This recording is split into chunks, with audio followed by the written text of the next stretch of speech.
এজন্য বিশ্বনবী বলতেন আসাদুহুম ফি আমরিল্লাহি উমর, আমার দ্বীনের ব্যাপারে সবচেয়ে কঠোর ওমর।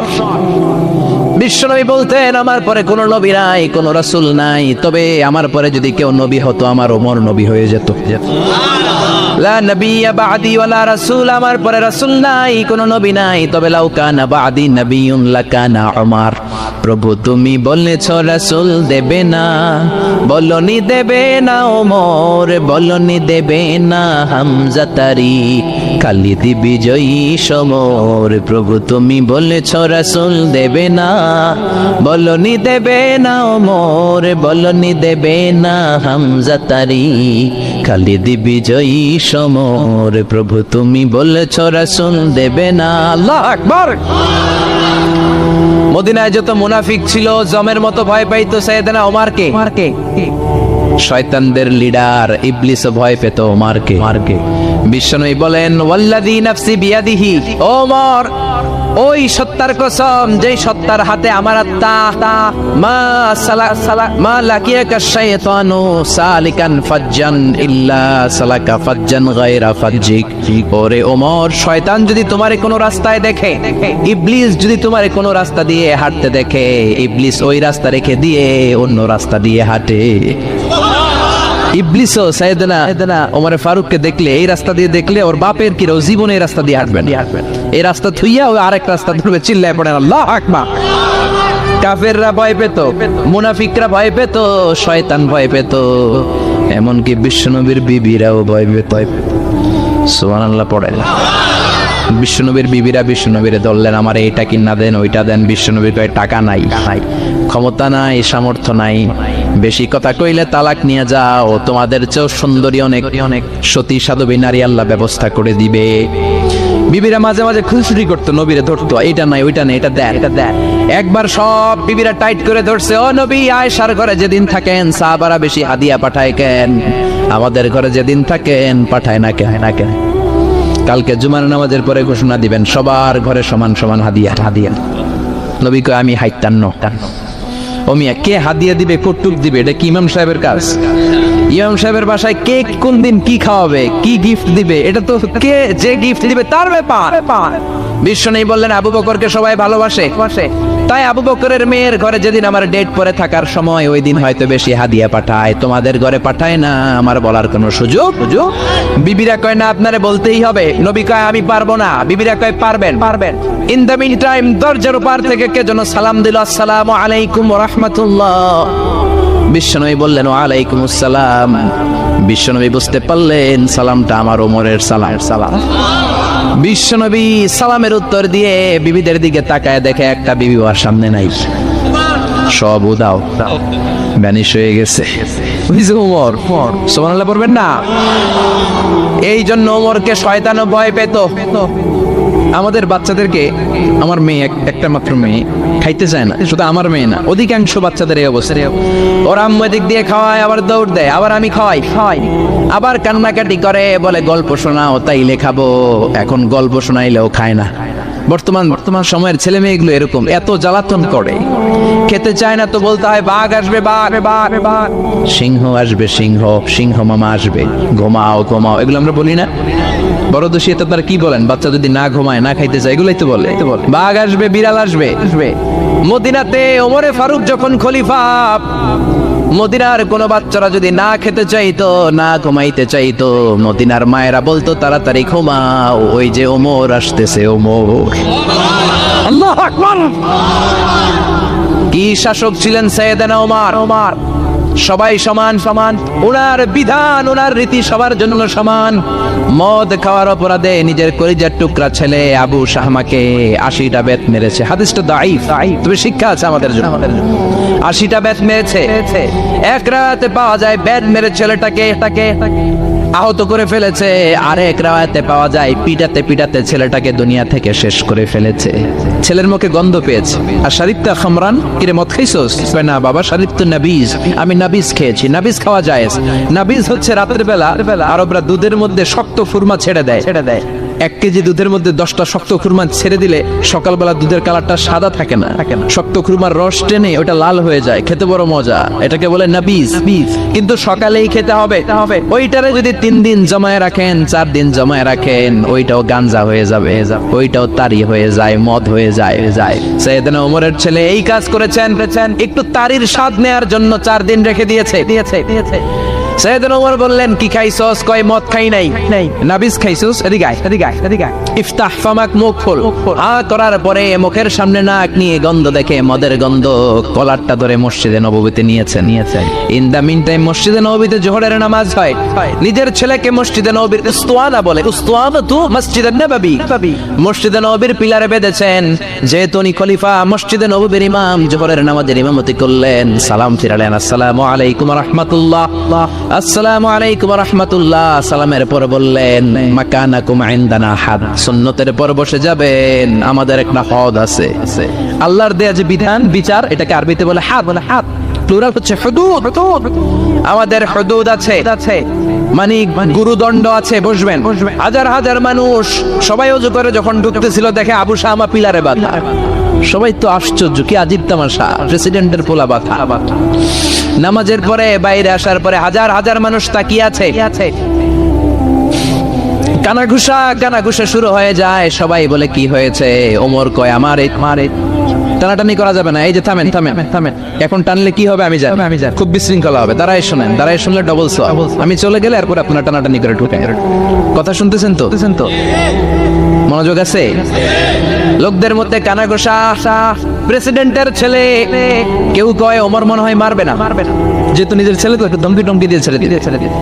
কেউ বলে না, ওমর তো এত সহজ মানুষ না, মদের বিচার তো 80টা বেদ, মনে হয় 40টা মারবে। কেউ কয় না, 80টাই মারবে। ওমর চেয়ারে বসে জল্লাদরে ডাকলেন, বললেন, ইবদা বিসমিল্লাহ, নে চাবুক শুরু কর। বাইতুল মাল থেকে শক্ত সাইজের একটা চাবুক আনবি।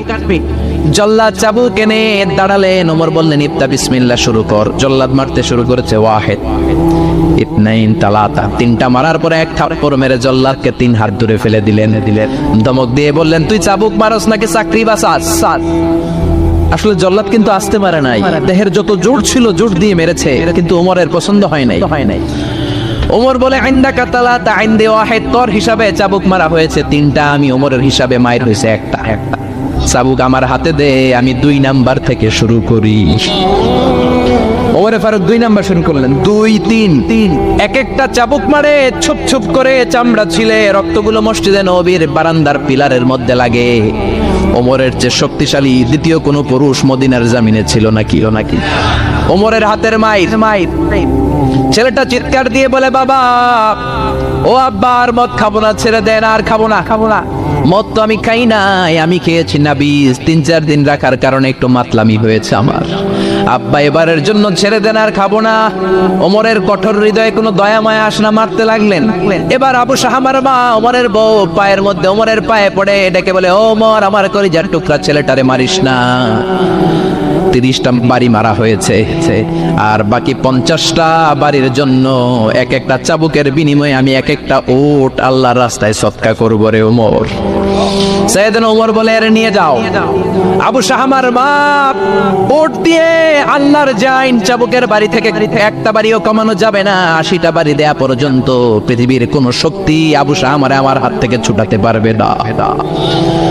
আবু শাহামার মা কাঁদতে লাগলো। ওমরের মনে দয়া মায়া হয় না। 40টা বাড়ি মারার পরে ছেলে বেহুশ, 50টা মারার পরে আবু শাহামা দুনিয়া থেকে শেষ। সবাই নিস্তব্ধ নীরবতা, পিন ড্রপ সাইলেন্স, পিনপতন নীরবতা। রাগে তখনও গড়গড় করছে ওমা। সাইয়েদনা ওমর বলেন, গোসল দে, জানাজা দে, কবর দেওয়ার পরে ওই কবরের উপর 51 নাম্বার থেকে মারা শুরু করলেন। 52, 53, 60টা, 70টা, 80টা চাবুকের বাড়ি কবরের মধ্যে বিশাল বড় বাড়ি মেরে আঘাত করে আল্লাহরে ডেকে বললেন, আল্লাহ, আমার ছেলে হওয়ার কারণে, প্রেসিডেন্টের ছেলে হওয়ার কারণে আমি পার্সিয়ালিটি করি নাই, একটা চাবুকের বাড়িও কম দেই নাই। কিয়ামতের দিন তুমি আমারে জালিমদের কাতারে দাঁড় করাতে পারবা না। আল্লাহু আকবার।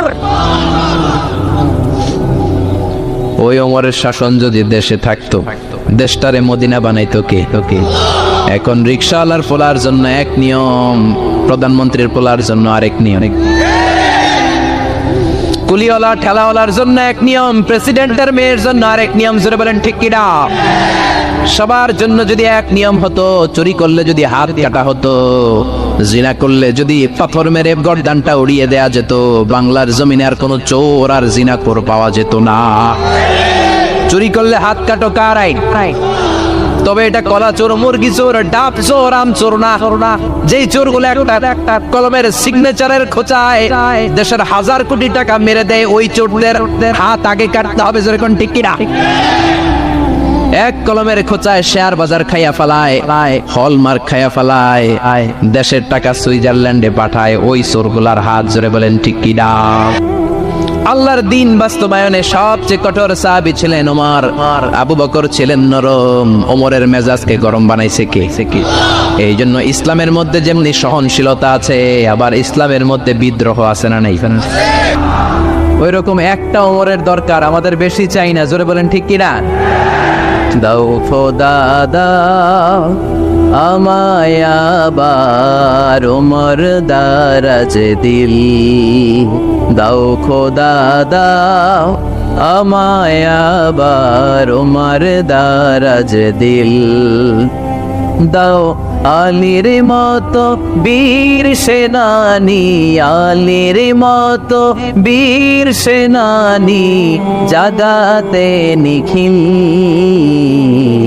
দাও খোদা দাও আমায় আবার ওমর দারাজ দিল। সুবহানাল্লাহ পড়েন। একটা ওমর লাগবে, চিল্লায় বলেন কয়টা?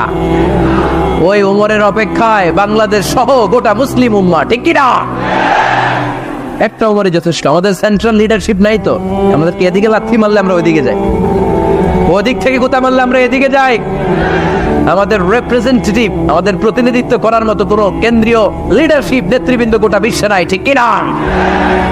আমরা সেই ওমরে ফারুকের অপেক্ষায়, আমরা সেই ইমাম আল মাহাদির অপেক্ষায়। এই ওমরে ফারুক আমাদের মডেল, ঠিক কিনা? থার্ড ইন পজিশন এই পুরা উম্মতের মধ্যে ওনার পজিশন নাম্বার 3। 1 নাম্বার পজিশন বিশ্বনবীর, কার? 2 নাম্বার পজিশন কার? আবু বকর। 3 নাম্বার পজিশন কার? ওমরে ফারুকের। বিশ্বনবী বলতেন লা নবিয়্যা বা'দি, লা নবিয়্যা বা'দি, আমার পরে কোনো নবী নাই।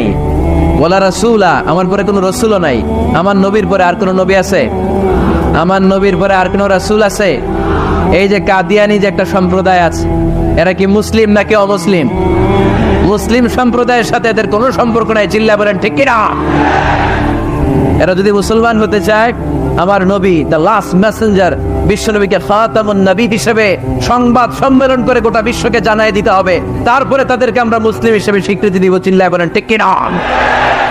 তা না হলে তারা কোন ধর্মের এটাকে জানাই দিতে হবে। No inferiority complex, no identity crisis. Identity ক্রাইসিসে থাকা যাবে না। আপনারা কোন ধর্মের এটা জানায় দেন। আপনারা বিশ্বনবীরও শেষ নবী মানবেন না, আবার মুসলিম বলেও নিজেদেরকে ট্যাগ লাগাতে চাইবেন। সাধারণ মুসলমানরা এটা এই ধোঁকাবাজি মানে না। চিল্লায় বলেন ঠিক কিনা?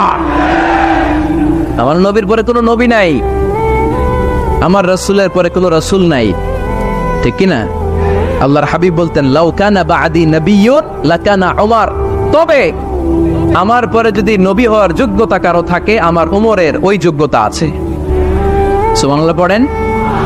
প্রভু তুমি বলেছ রাসূল দেবে না, বলনি দেবে না ওমর, বলনি দেবে না হামজা তারি, খালিদ বিজয় সমর। প্রভু তুমি বলেছ রাসূল দেবে না, বলনি দেবে না ওমর, বলনি দেবে না হামজা তারি, খালিদ বিজয় সমর। প্রভু তুমি বলেছ রাসূল দেবে না। সুবহানাল্লাহ পড়েন। এজন্য আমরা একটা ওমর চাই। কয়টা? বেশি লাগবে? নেতার মতো নেতা কয়টা লাগে? জোরে বলেন কয়টা? Enough, that's enough. Omar Farooq our superhero. ওনার সাথে বিশ্বনবী সাল্লাল্লাহু আলাইহি ওয়াসাল্লামের মুসাহারার সম্পর্ক ছিল। ওমরে ফারুক যে বিশ্বনবীর শ্বশুর, এটা অনেকে জানেই না। ওমরে ফারুক রাদিয়াল্লাহু তাআলা আনহু বিশ্বনবীর শ্বশুর ছিলেন। এটা আজকে নতুন শুনছেন, কে কে হাত তোলেন? দেখছেন হুজুর, সঠিক বলছি না আমি? অনেকে আমরা জানি না। মাশাআল্লাহ, জানতে লজ্জা নাই, শিখতে লজ্জা নাই। লজ্জা হচ্ছে অজ্ঞতায় আর মূর্খতায়, ঠিক কি না? আমরা শিখতে রাজি আছি। যে কথা বলে আমরা তার ছাত্র। আমার আগে হুজুর কথা বলতেছিলেন, আমরা ছিলাম ছাত্র। এখন আমি কথা বলতেছি, এখন আমরা সবাই হয়ে গেছি ছাত্র, ঠিক কি না? যিনি বলেন তিনি শিক্ষক, বাকিরা আমরা ছাত্র, ঠিক কি না? 4 খলিফার 2 খলিফা, ইসলামের 4 খলিফার 2 খলিফা বিশ্বনবীর মেয়ের জামাই, আর বাকি 2 খলিফা বিশ্বনবীর শ্বশুর। সুবহানাল্লাহ পড়েন। সাইয়েদনা আলী রাদিয়াল্লাহু তাআলা আনহু, সাইয়েদনা উসমান যুন নূরাইন বিশ্বনবীর মেয়ের জামাই। উসমান রাদিয়াল্লাহু তাআলা আনহুর কাছে বিশ্বনবী 2 মেয়েকে বিয়ে দিয়েছিলেন। একজন মারা যাওয়ার পরে আরেকজন। বিশ্বনবী বলেছেন এরপরে আরেকটা থাকলে ওইটারও বিয়ে দিতা। সুবহানাল্লাহ পড়বেন না? 2 জন ছিল মেয়ের জামাই আর 2 জন ছিল শ্বশুর। সাইয়েদনা আবু বকর শ্বশুর, বিশ্বনবীর স্ত্রী আম্মা জান আয়েশা রাদিয়াল্লাহু তাআলা আনহার বাবা। বিশ্বনবীর স্ত্রী আম্মা জান হাফসা রাদিয়াল্লাহু তাআলা আনহার বাবা ছিল সাইয়েদনা ওমর ফারুক। চিল্লায় পড়ে আল্লাহু আকবার। জানো তো না পজিশন না? সাইয়্যিদু কুহুলিল জান্নাহ, জান্নাতে যত নারীরা যাবে নারীদের সর্দারিনী হবে সাইয়্যিদাতুনা ফাতেমা রাদিয়াল্লাহু তাআলা আনহা। এই ফরিদপুরের যত ইয়াং স্টাররা তোমরা যারা জান্নাতে যাবে তোমাদের লিডার হবে সাইয়েদনা হাসান আর হুসাইন রাদিয়াল্লাহু তাআলা আনহুমা। আর বয়স্ক মুরব্বীরা যারা জান্নাতে ঢুকবেন আপনাদের লিডার হবে সাইয়েদনা আবু বকর আর সাইয়েদনা ওমর ফারুক রাদিয়াল্লাহু তাআলা। সুবহানাল্লাহ পড়তে পারলেন না? ওমর ফারুক এটা সাধারণ কোনো ক্যারেক্টারিস্টিক্স নয়। ওনাকে আল্লাহ তাআলা নলেজও দিয়েছেন, আবার দিনদারিও দিয়েছেন। আমার দিনী ভাইয়েরা খেয়াল রাখবেন, কোনো আলেমের মধ্যে বা কোনো নেতার মধ্যে যদি এই দুইটার সমন্বয় আপনি পান, যে তার জ্ঞানও আছে আবার দিনদারিও আছে, he belongs the knowledge and he belongs the taqwa, সে গোটা বিশ্বকে জয় করে ফেলবে, ঠিক কিনা? যার মধ্যে জ্ঞান আছে, যার মধ্যে তাকওয়া আছে, তারে কেউ থামায় রাখতে পারে? ওমর ফারুককে এই 2 নেয়ামত দিয়ে ধন্য করেছে কে?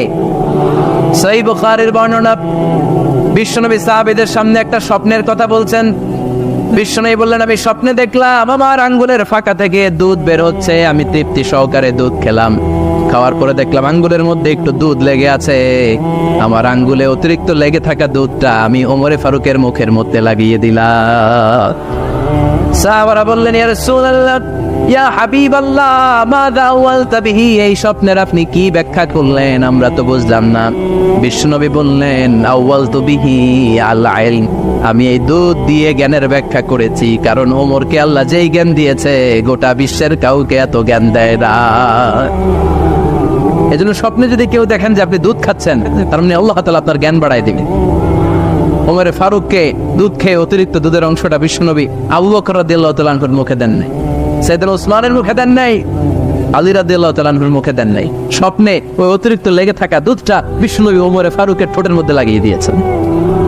এই হাদিস থেকে প্রমাণ হয় আল্লাহ তাআলা জ্ঞানের নেয়ামতে সাইয়েদনা ওমর ফারুককে ধন্য করেছেন। আবার বুখারীর বর্ণনা, বিশ্বনবী সাল্লাল্লাহু আলাইহি ওয়াসাল্লাম আরেকটা স্বপ্নের বর্ণনা দিচ্ছেন। তিনি বললেন, তোমাদের সবাইকে স্বপ্নে আমার সামনে দাঁড় করানো হলো। আমি দেখলাম তোমাদের কারো জুব্বা নাভি পর্যন্ত, কারো জুব্বা হাঁটু পর্যন্ত, কারো জুব্বা টাকনো পর্যন্ত। ওমর ফারুককে যখন স্বপ্নে আমার সামনে দাঁড় করিয়ে দেয়া হলো, আমি দেখলাম ওমরের জুব্বা এত লম্বা, ওমর টেনে হিচড়ে তার জুব্বা নিয়ে সামনে হেঁটে যাচ্ছে।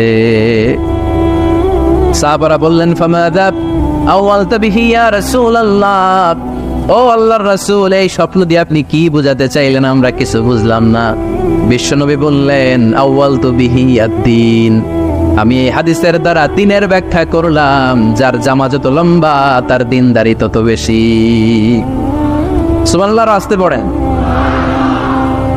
স্বপ্নে দেখলেন কোন সাহাবীর জুব্বা নাভি, কোন সাহাবীর হাঁটু, কারোটা টাকনু, কিন্তু ওমর ফারুকের জুব্বা এত লম্বা, তিনি তার জুব্বা টেনে হিচড়ে যাচ্ছেন। বিশ্বনবী বললেন, এটা দ্বারা আমি দিন, আমি তাকওয়া, দিনদারি, তাকওয়া, এটার ব্যাখ্যা করেছি। তার মানে ওমর ফারুকের তাকওয়ার সামনে সব তাকওয়া পানি হয়ে যাবে। কারণ সুবহানাল্লাহ, আল্লাহ তাআলা সাইয়েদনা ওমর ফারুককে দিনের জ্ঞান দিয়েছেন, তাকওয়া দিয়েছেন। যুবক ভাইয়েরা, যাকে আল্লাহ তাআলা দ্বীনের জ্ঞান দেয়, যাকে আল্লাহ তাআলা তাকওয়ার এই গুণ দিয়ে সমৃদ্ধ করে, তার জন্য গোটা বিশ্বের সব দরজাগুলোকে ওপেন করে দেয় কে? কত বড় মুত্তাকি ছিলেন সাইয়েদনা ওমর ফারুক। মদিনার সমাজে কয়জন মুনাফিক ছিল বিশ্বনবী ছাড়া কেউ বলতে পারতেন না। বিশ্বনবী কোন সাহাবীকে মুনাফিকদের লিস্ট দিয়ে যান নাই, একজন সাহাবী ছাড়া। দেখি কেউ বলতে পারেন কিনা ওই সাহাবীর নাম? কি নাম? হুযায়ফা ইবনুল ইয়ামান রাদিয়াল্লাহু তাআলা আনহু। ওনাকে বলা হতো সাহিবু সিররি রাসূলিল্লাহ, আল্লাহ রাসূল সাল্লাল্লাহু আলাইহি ওয়াসাল্লামের গোপন তথ্যের ধারক বাহক। সুবহানাল্লাহ পড়বেন না?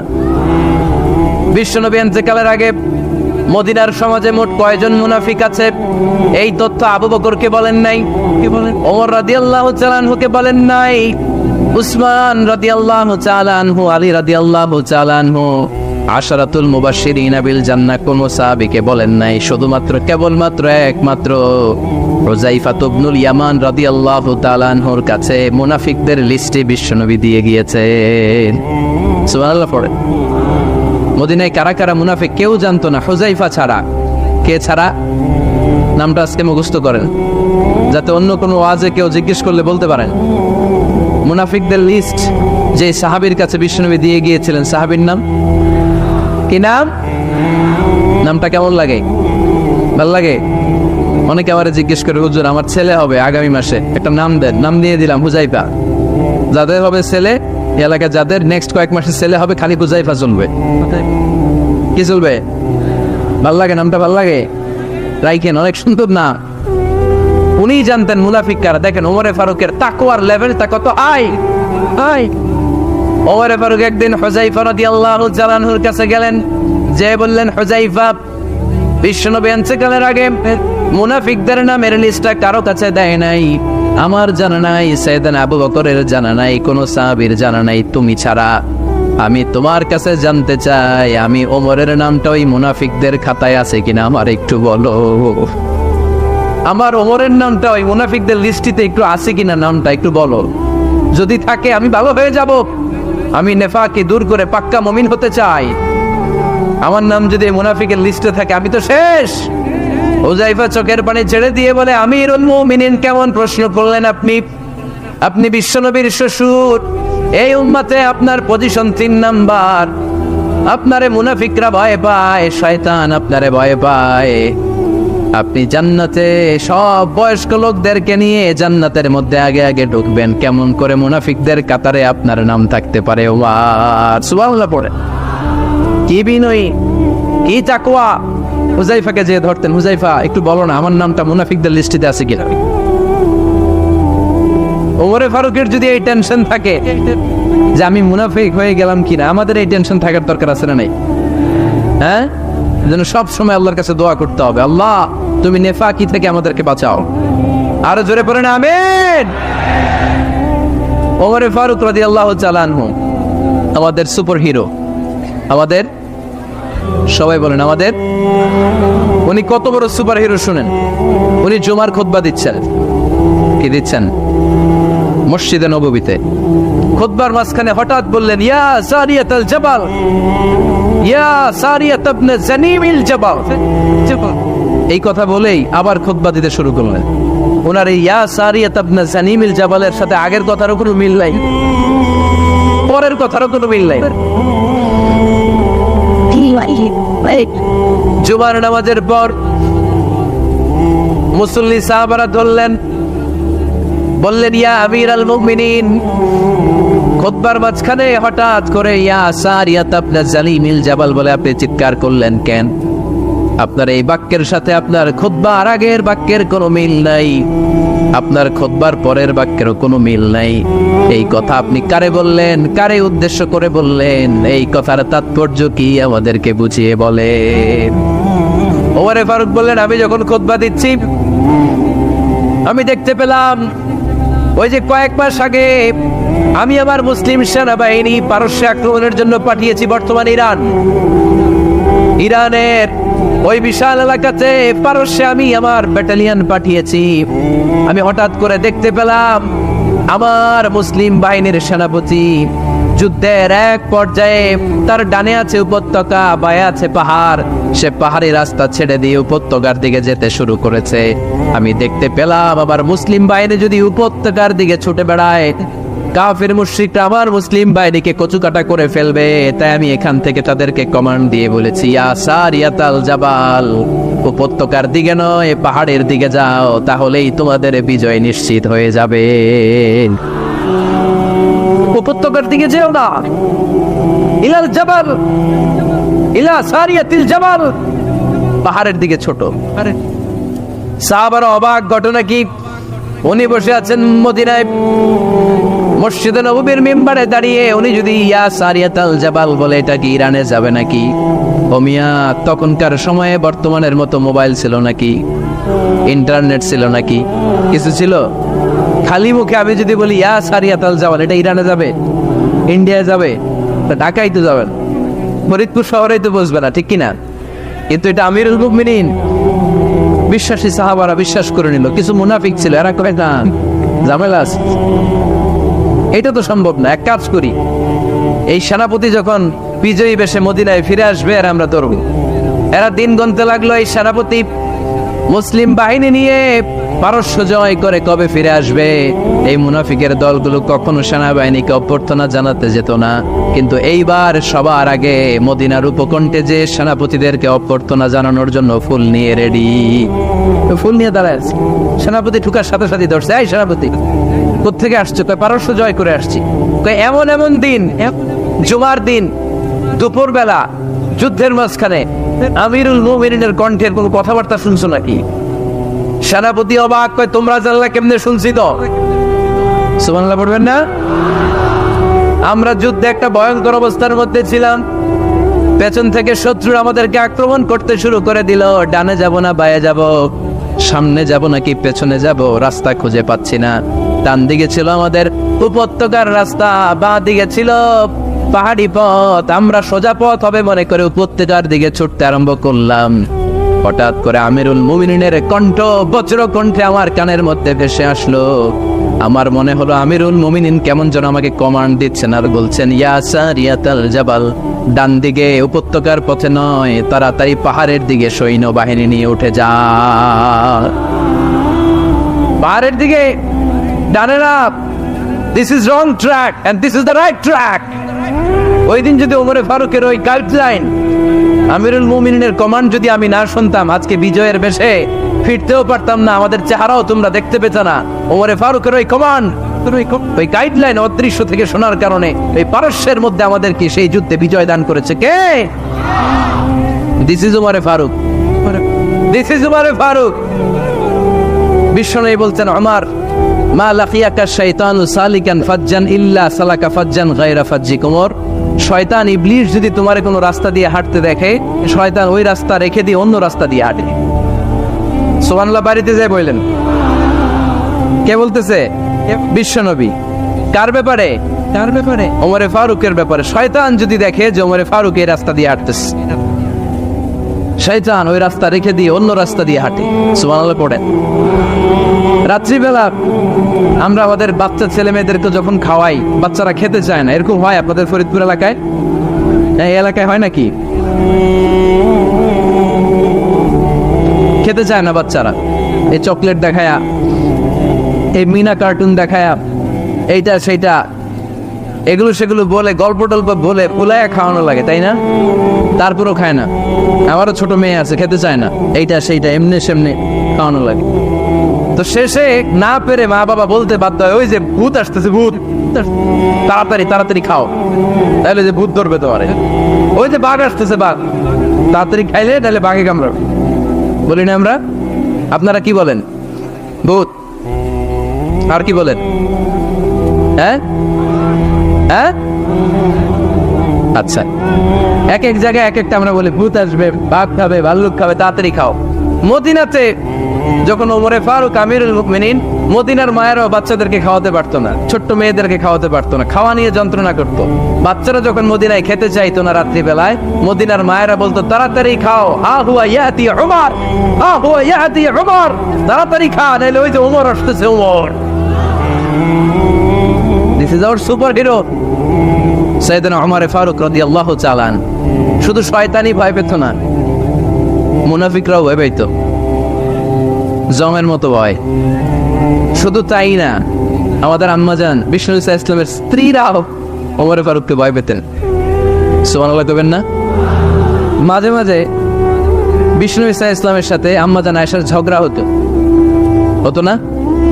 আপনাদের ফ্যামিলিতে ঝগড়া হয়? হয় না? হয় না? কার কার দেখি? ওরে আল্লাহ, অনেক আল্লাহর ওলি আছে তো এই জায়গায়। ঝগড়া হয় না? এ কি কথা কয় ঝগড়া হয় না বলে? বিশ্বনবীর ফ্যামিলিতে ঝগড়া হয়, আপনার ফ্যামিলিতে হয় না? মিষ্টি ঝগড়া। আর ও বিয়েই করে নাই।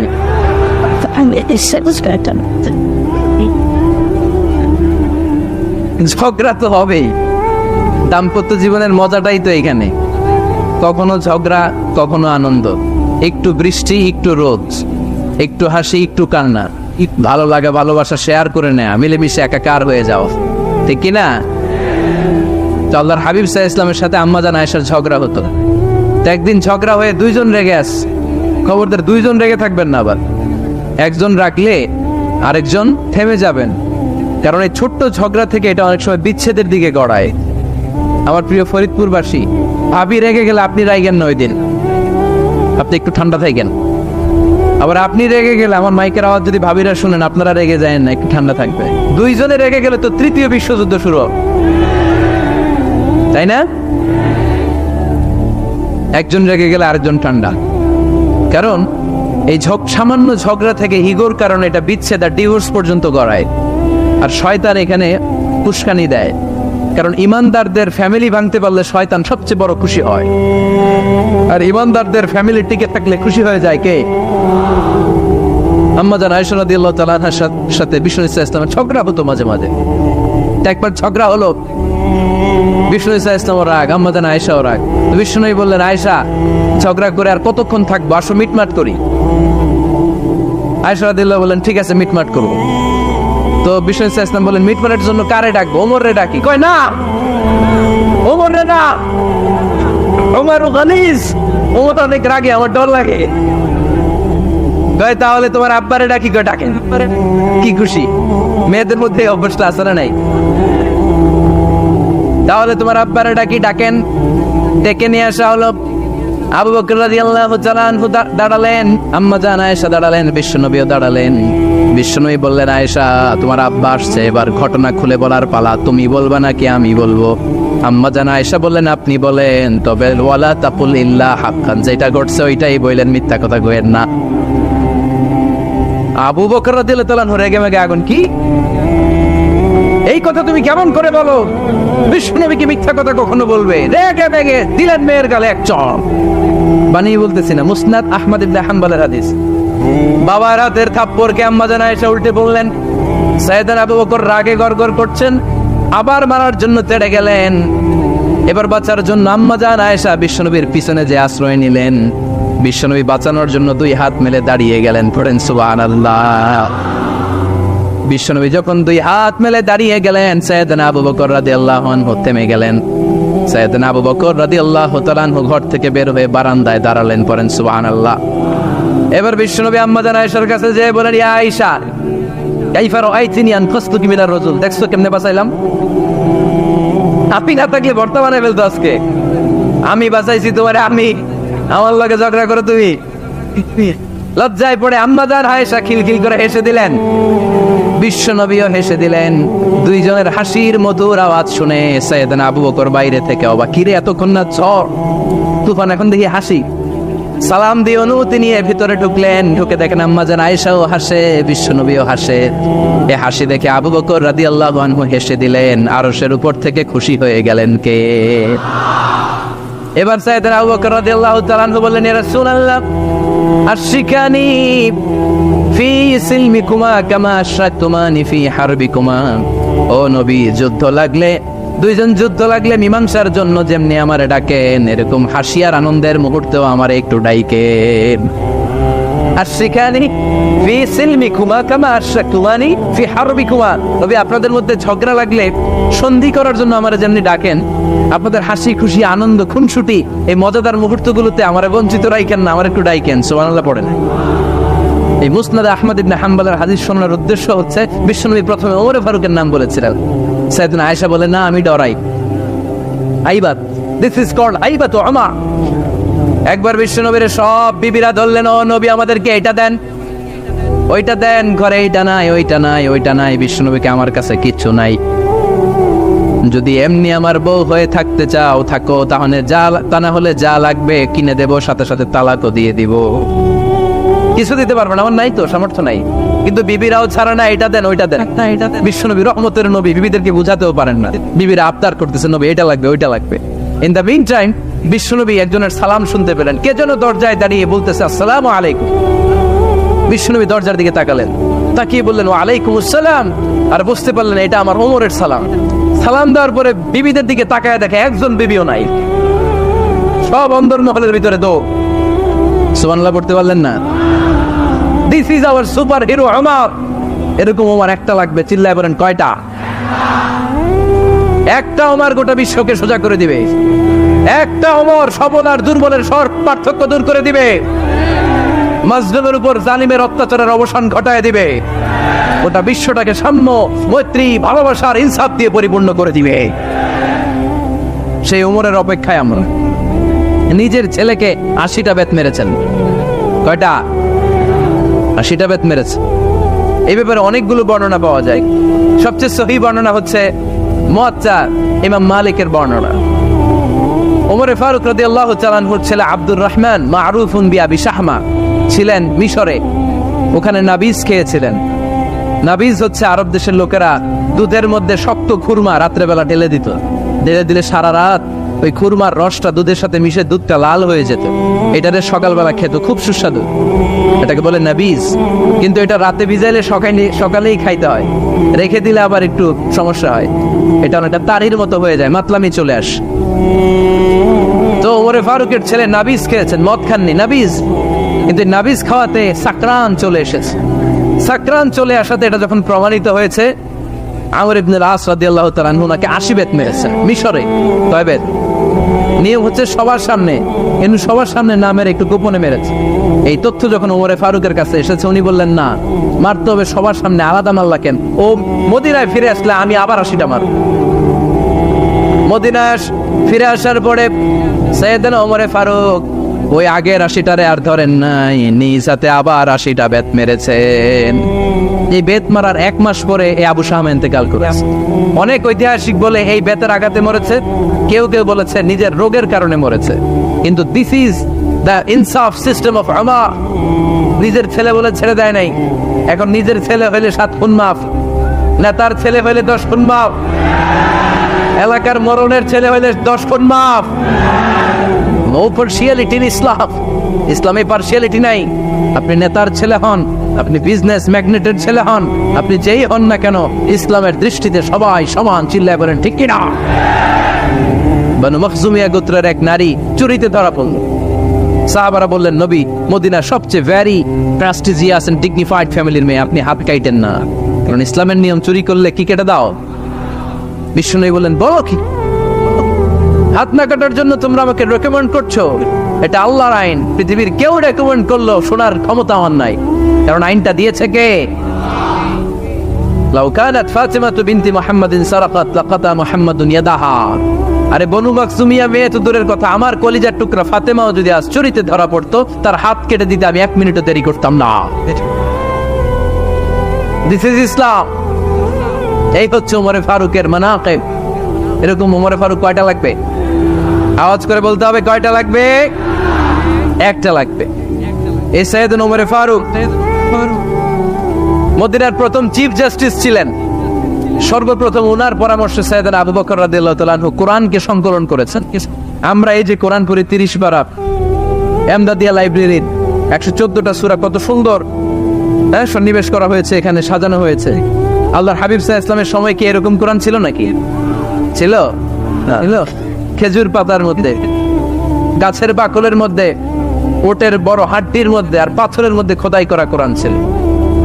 সাইয়েদনা আবু বকরের সময় রাদিয়াল্লাহু তাআলা আনহুর সময় যুদ্ধ হলো, 70 জন হাফেজ সাহাবী ইন্তেকাল করলেন। সাইয়েদনা আবু বকর রাদিয়াল্লাহু তাআলা আনহুকে ডেকে ওমরে ফারুক বললেন, ও আবু বকর, এইভাবে হাফেজে কোরআন সাহাবীরা যদি দুনিয়া থেকে বিদায় হয়ে যায়, আল্লাহর কোরআনও তো বিদায় হয়ে যাবে। আমার পরামর্শ হলো আপনি সব বয়োজ্যেষ্ঠ সাহাবীদেরকে একসাথে করে কোরআনের সব কাগজগুলোকে একসাথে করে একটা নির্ধারিত কপির মধ্যে কোরআনকে সংকলন করে ফেলেন। সাইয়েদনা আবু বকর বললেন, যেটা আমার নবী করে না, এটা আমি কেমনে করি? কিন্তু ওমরে ফারুক নাচরবান্দা বলে না, এটা করলে কোনো খারাপ হবে না, ভালোই হবে। মুসলিম উম্মার জন্য এক জায়গায় কোরআন সন্নিবেশিত থাকবে, আপনি করেন। সাইয়েদনা আবু বকর রাজি হয় না, ওমরে ফারুকও ছাড়ে না। ওমরে ফারুক বলতে বলতে এমন ভাবে সাইয়েদনা আবু বকর রাদিয়াল্লাহু তাআলা আনহুকে ধরলেন। সব শেষে সাইয়েদনা আবু বকর ওমরে ফারুকের কথায় কোরআন সংকলনে রাজি হয়ে গেলেন। পড়েন সুবহানাল্লাহ। উনি বললেন, ওমর যখন আমাকে বারবার বুঝাতে লাগলো, আল্লাহ তাআলা আমার হৃদয়টা ওমরের কথা শোনার জন্য খুলে দিলেন। আল্লাহ তাআলা কেমন যেন আমাকে ইলহাম করলেন, আবু বকর করো, এই কাজের মধ্য দিয়ে আমি আমার কোরআনকে গোটা বিশ্বে জীবিত রেখে দেব। This is Umar. এই যে আমরা হিজরি সনের যে আমরা গণনা করি, এই হিজরি সনের প্রবর্তক হচ্ছে সাইয়েদনা ওমরে ফারুক। সুবহানাল্লাহ। নাই আপনাদের মনোযোগ আছে না গেছে? কই ঘুমায় গেলেন মনে হয়? তাকবীর দেন তো একজন আওয়াজ করে।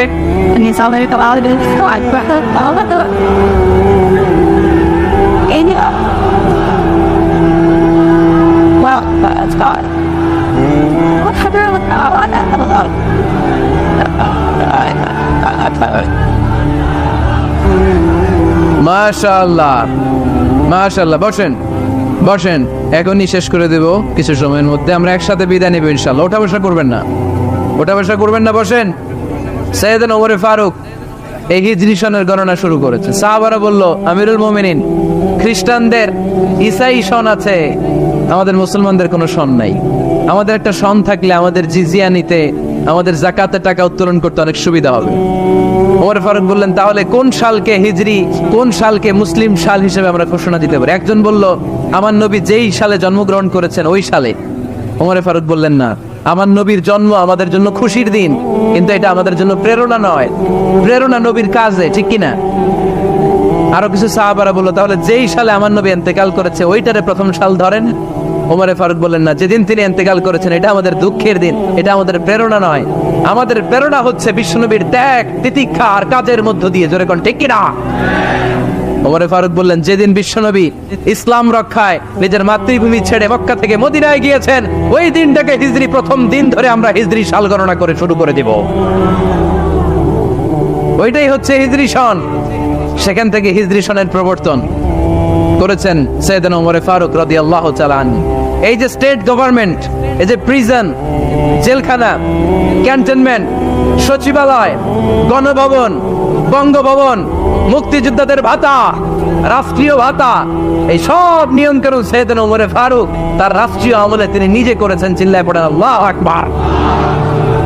আল্লাহ বললেন, ও ফেরেশতা কুল সবাই আমার আদেশ মোতাবেক আদমকে সেজদা করো। সবাই সেজদা করলো, একজন ছাড়া, সে কে? আরো জোরে বলেন, অস্বীকার করলো, ওয়াস্তাকবার, অহংকার দেখালো, কানা মিনাল কাফিরিন, কাফেরদের অন্তর্ভুক্ত হলো, জাহান্নামীদের সর্দার হলো। কয়টা সেজদার আদেশ? আওয়াজ করে বলেন, কয়টা সেজদার আদেশ অমান্য করছে? সেজদা কয়টা দেয় নাই? আপনি দেন নাই কয়টা? হ্যাঁ, আমরা দেই নাই কয়টা? এক সেজদা না দিয়া জাহান্নামীদের লিডার। আমরা সেজদা মিস করছি কয়টা? কয়টা? মুসলমান সেজদায় লুটিয়ে পড়তে হবে একজনের খুশির জন্য, তিনি কে? তাহলে কোরআনকে যে প্রশ্ন করেছি, কোরআন সব উত্তর দিয়ে ফেললো। কোরআন আমাদেরকে জানিয়ে দিল, তোমরা সবাই আল্লাহর নৈকট্যপ্রাপ্ত বান্দা হতে চাও, আল্লাহর কাছের বান্দা হতে চাও, তাহলে ওয়াসজুদ, কি করো? সবাই বলে নাই, আওয়াজ করে বলো মুসলমান, ওয়াসজুদ মানে কি? সেজদা করো। সেজদা করলে আল্লাহর কাছে যাওয়া যায়। মনের যত জ্বালা যন্ত্রণা দুঃখ ব্যথা আপনি সেজদায় পড়ে আল্লাহরে বলেন। কোনো ভায়া লাগবে না, কোনো মিডিয়া লাগে না, কোনো সিরিয়াল লাগে না, কোনো অ্যাপয়েন্টমেন্ট লাগে না। ডাকতে দেরি, ডাকে সাড়া দিতে দেরি হয় না। তাহলে কোরআনের আলোকে আজকে আমরা জেনে গেলাম আল্লাহর কাছে যেতে হলে সেজদায় লুটিয়ে পড়তে হয়। এবার আমরা সুন্নাহর আলোকে জানার চেষ্টা করব কি করে আল্লাহর কাছে যেতে হয়। শুনবেন? কষ্ট হচ্ছে নাকি আপনাদের? সুন্নাহকে যদি আমরা জিজ্ঞেস করি, বিশ্বনবী রেখে যাওয়া সুন্নাতে যদি আমরা একটু তালাশ করি, একটু স্ক্যানিং করি, একটু চোখ গোলাই, তাহলে সুন্নাহ আমাদেরকে বলে বেশি বেশি নফল ইবাদত করো আর আল্লাহর নৈকট্য হাসিল করো। সুবহানাল্লাহ বলবেন না? কোরআন বলেছে সেজদায় লুটিয়ে পড়ো। যা যা বললাম আমি ওঠার আগে জিজ্ঞেস করে আবার শুনে যাবে, কারণ আমি মনে করি এটা ক্লাস। এটা কি ক্লাসে পড়া দেওয়া নেওয়া আছে না নাই? এতক্ষণ পড়ানোর পরে জিজ্ঞেস করার দরকার আছে না নাই? কোরআন বলছে কি আর সুন্নাহ কি বলে? নফল ইবাদত। আওয়াজ করে বলতে হবে সুন্নাহ কি বলে? বুখারীর বর্ণনা, আল্লাহর হাবিব সাল্লাল্লাহু আলাইহি ওয়াসাল্লাম বলেন, মা ইয়াজালু আবদি ইয়াতাকাররাবু ইলাইয়া বিন-নওয়াফিল, বান্দা যত বেশি নফল ইবাদত করতে থাকে, করতে করতে করতে করতে বান্দা আমার কাছের নৈকট্য প্রাপ্ত বান্দা হয়ে যায়। হাত্তা উহিব্বাহু, এরপর আমি আমার বান্দারে এত ভালোবাসি, কুনতু সামআহুল্লাযী ইয়াসমাউ বিহি, বান্দা যখন শোনে সে তার নিজের কান দিয়ে শোনে না, আমি আল্লাহর কানে শোনে। কুনতু বাসারাহুল্লাযী ইউবসিরু বিহি, বান্দা যখন দেখে নিজের চোখে দেখে না, আমি আল্লাহর চোখে দেখে।